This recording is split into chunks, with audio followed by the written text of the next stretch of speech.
India tourist ప్లేస్లలో Hampi ఎంత famous తెలుసా? వింటే వండర్ఫుల్ అంటారు, చూస్తే సూపర్ అంటారు. హంపి భారతదేశంలోని కర్ణాటక రాష్ట్రంలోని విజయనగర జిల్లాలోని ఒక పట్టణం. ఇది ఒకప్పుడు విజయనగర సామ్రాజ్యం యొక్క రాజధాని. తుంగభద్ర నది వెంబడి ఉన్న హంపి హొస్పేట నగరానికి సమీపంలో ఉంది. ఇది యునెస్కో ప్రపంచ వారసత్వ ప్రదేశమైన హంపి గ్రూప్ ఆఫ్ మోన్యుమెంట్స్ కు ఆతిథ్యం ఇవ్వడానికి ప్రసిద్ధి చెందింది.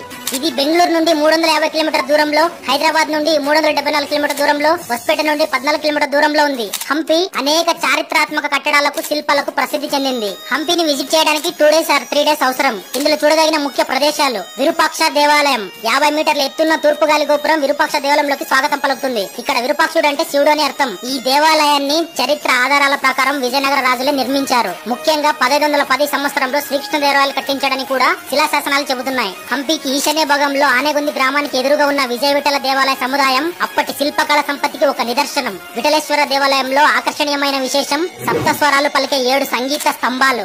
రాతి రథం. ఇది విఠల ఆలయం ముందు ఉన్న ఒక ఐకానిక్ స్మారక చిహ్నం. ఈ రాతి రథం విష్ణువు అధికారిక వాహనమైన గరుడికి అంకితం చేయబడిన పుణ్యక్షేత్రం. ఈ శిలారథం శ్రీకృష్ణదేవరాయల ఆదేశం మేరకు 16వ శతాబ్దంలో నిర్మించబడింది. ఇటీవల విడుదలైన ఇండియన్ రూపీ 50 రూపాయల కరెన్సీ నోట్లపై రాతి రథం చిత్రం ఉంది. బడావి లింగం. ఇది ఒకే ఏకశిల నుండి చెక్కబడిన భారీ శివలింగం. దీనిని క్రీస్తు శకం 1527లో శ్రీకృష్ణదేవరాయల సోదరుడు నిర్మించినట్లు చెబుతారు. 6 మీటర్ల కంటే ఎక్కువ ఎత్తుతో ఉన్న ఈ ఉగ్ర నరసింహస్వామి విగ్రహం హంపిలో అతిపెద్ద విగ్రహాల్లో ఒకటి. మొఘలుల దాడి వల్ల ఈ విగ్రహం దెబ్బతింది. ఈ విగ్రహాన్ని శ్రీకృష్ణదేవరాయలు క్రీస్తు శకం 1528లో ప్రతిష్ఠించాడు. Elephant stable.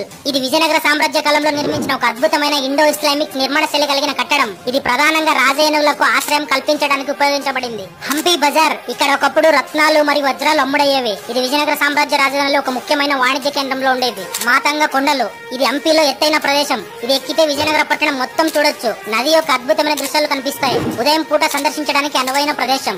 విజయనగర రాజుల పతనం తర్వాత మొఘలుల దాడుల వల్ల ఈ హంపి చాలా వరకు నాశనమైంది. ఈ వీడియోలో ఇన్ఫర్మేషన్ ఉంది అనుకుంటే ఒక్క లైక్ చేయండి. అలాగే కామెంట్స్ లో ఏవైనా మిస్ అయిన ప్లేసెస్ ఉంటే మెసేజ్ చేయండి. Thanks for watching.